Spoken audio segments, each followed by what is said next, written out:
reminding people of what we're talking about. So back when they closed the base, they gave it this, the federal government gave the property to the city, and the city, and they gave them there's a quick claim deed that you can look at. They gave it to the city, and the city gave it to Macmillan. So Macmillan paid all of no dollars for this place, and it says here, this is it's a quitclaim deed. It runs with the land, so it's all the heirs and assigns. It says this property shall be used and maintained for the public purposes for which it was conveyed in perpetuity, as set forth in the program of utilization plan contained in the application submitted by the grantee. So they had to just abide by that. They got it for free. So here we go. Okay, so here we have National Register of Historic Places.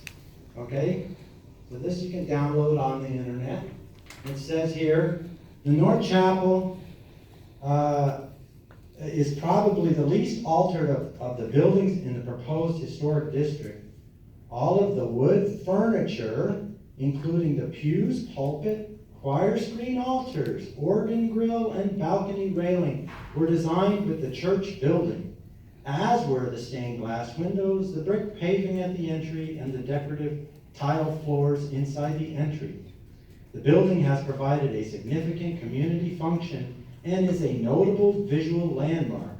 Moreover, the style, craftsmanship, and details of the building are noteworthy and warrant architectural merit. So that's supposedly protected by the National Register of Historic Places. And the rehabilitation standards by the U.S. Secretary of the Interior Standards for treatment of historic properties. 10 standards. A property will be used as it was historically, or given a new use that requires minimal change to its distinctive materials. The historic character of a property will be retained and preserved. So I mean, you get a piece of property for $0, you sign it, you get a paper that says you're not going to change it. It's with the Secretary of the Interior. It says the interior is not to be changed. What's so difficult about this?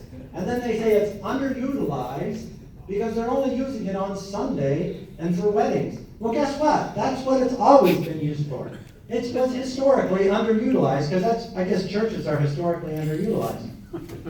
But I mean, the whole process disgusts me, because the Historic Review Board has still not gotten anything from Macmillan.